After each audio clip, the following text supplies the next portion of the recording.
El cerebro humano, que por supuesto está en nuestra cabeza, dentro de la caja craneana, todos saben que lo usamos para pensar, pero de repente algún día nos encontramos con un vecino que tuvo un accidente cerebrovascular, una hemorragia en el cerebro y se le paralizó, por ejemplo, el lado izquierdo del cuerpo. Así que el cerebro hace otras cosas. Realmente el cerebro está dividido en dos hemisferios cerebrales, el derecho y el izquierdo. Y cada hemisferio tiene lóbulos. El de adelante, el de la frente, es el lóbulo frontal. En el costado tenemos el lóbulo temporal y en la zona posterior el que se llama lóbulo occipital. En el centro tenemos el lóbulo central o parietal. Y en el medio tenemos el lóbulo límbico. Si se acuerdan lo que les conté, yo se los voy enumerando en orden. Vamos a ir por el lóbulo frontal, que es el más característico de la especie humana. Es el que realmente nos hace ser diferente del resto de los animales, que es saber esperar el momento y tener una muy buena conciencia del futuro y de sí mismos. ¿Y a quién controla el lóbulo frontal?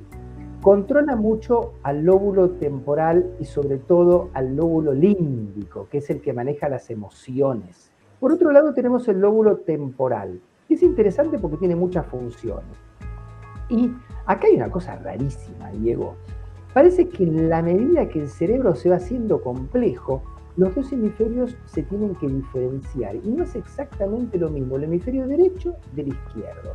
El área del lenguaje está en la mayor parte de los seres humanos en el lóbulo hemisferio izquierdo, en el lóbulo temporal en parte y en el frontal, porque están los dos enganchados. La parte posterior del lóbulo frontal tiene la expresión del lenguaje, pero la comprensión, que es el verdadero lenguaje, está en el lóbulo temporal izquierdo. Y si vamos un poquito para atrás, en ese lóbulo temporal izquierdo tenés un área que te dice, que te da la conciencia de los dedos. Y miramos qué curioso, también sirve para los números, para hacer los cálculos. ¿Viste que cuando uno es chico hace los cálculos con los dedos? Y sí. Bueno, en el mismo lugar del cerebro que está la conciencia de los dedos, está justamente el manejo de los números. Está en un lugar distinto del centro del lenguaje, todo en el lóbulo temporal izquierdo.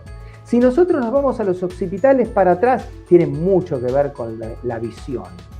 El ser humano, igual que los monos, tienen los ojos paralelos. Y al tener los ojos paralelos, tenemos visión 3D. Y el tener visión 3D te aumenta muchísimo el número de circuitos neuronales, porque si no es muy difícil manejar la visión 3D. Un mono que salta de una rama a otra rama, para poder hacer el cálculo adecuadamente, tiene que entender el 3D. Y para entender el 3D necesita un cerebro más grande. Los monos desarrollaron cerebro más grande en parte por la visión 3D y en parte por el uso de las manos, porque la mano requiere mucha corteza cerebral y muchos circuitos.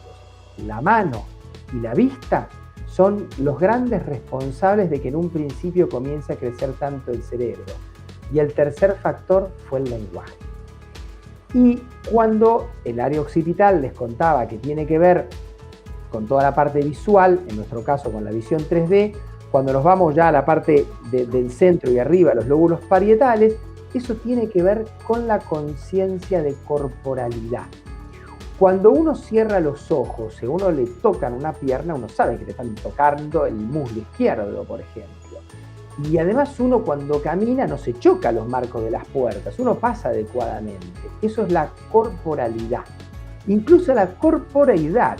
Cuando nosotros vemos manejar un señor, un camionero, un camión Scania gigantesco y ves que estaciona perfecto en la vereda, ¿cómo crees que lo hace? Gracias al lóbulo parietal, ya que tiene la corporeidad del Scania.